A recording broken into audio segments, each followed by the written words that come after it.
la ville de Saint-Dié-des-Vosges un moment toujours très fort que de se souvenir des épreuves qui ont marqué l'occupation puis la libération de la ville.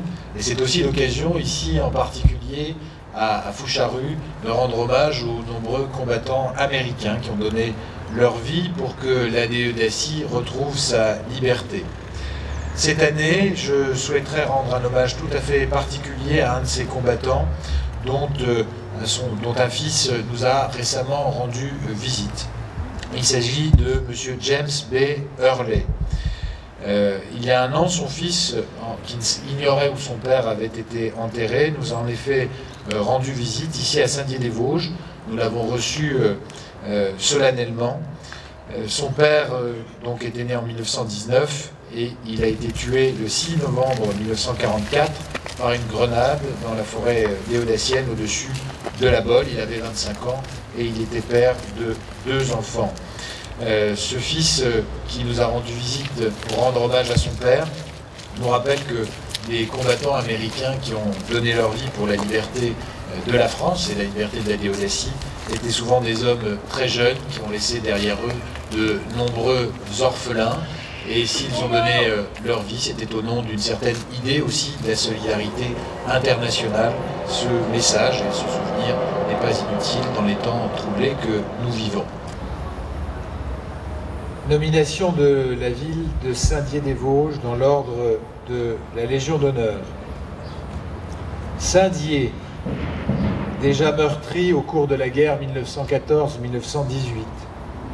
décoré de la Croix de guerre, a connu au cours du deuxième conflit mondial la situation la plus tragique.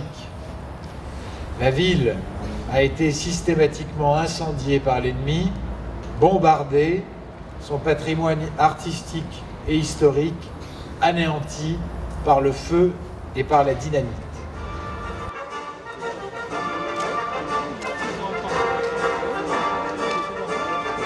C'est un moment fondateur de notre histoire, même si c'est une grande douleur. Et de cette reconstruction qui fut une refondation, il faut tirer certaines leçons, plutôt certains messages. Je dis souvent qu'il n'y a pas de leçons d'histoire, hélas, mais il y a des messages dont on peut s'inspirer, et des philosophies dont on peut s'inspirer.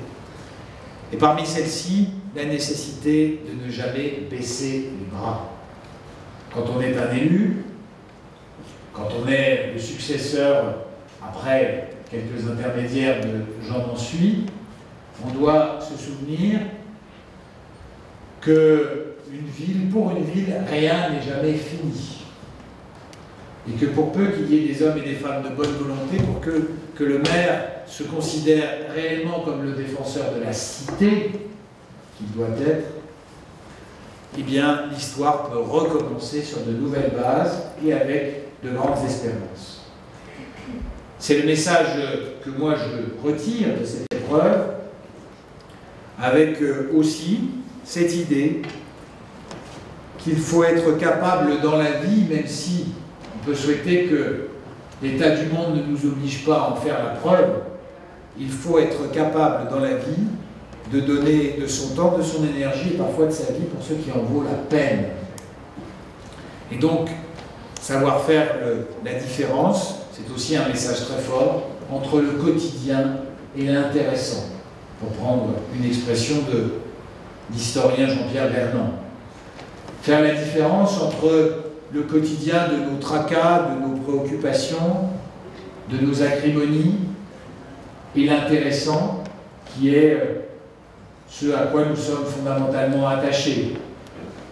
Faire la part des choses au moment où nous votons entre les petits désagréments du quotidien, le fait que telle ou telle chose ne soit pas toujours bien faite à tel ou tel endroit en bas de chez soi, et la réalité de l'administration et du devenir d'une ville qui est une affaire d'une autre ampleur et d'une autre conséquence que celle-là. Voilà les enseignements que pour ma part je tire de cette grande épreuve. Cette idée que à cœur vaillant rien n'est impossible et que la volonté peut déplacer les montagnes, et cette idée qu'il faut savoir ce pourquoi on s'engage et qu'il faut savoir faire dans nos propres vies la séparation entre le quotidien et l'intéressant, entre ce qui en vaut la peine et ce qui n'en vaut pas la peine. Donc savoir prendre de la hauteur et faire preuve de philosophie, comme on le dit souvent.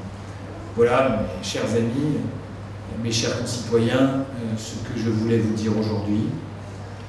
Et comme à chaque cérémonie patriotique, je vous fais le serment en étant replongé moi-même, comme nous l'avons fait ensemble, dans ce passé.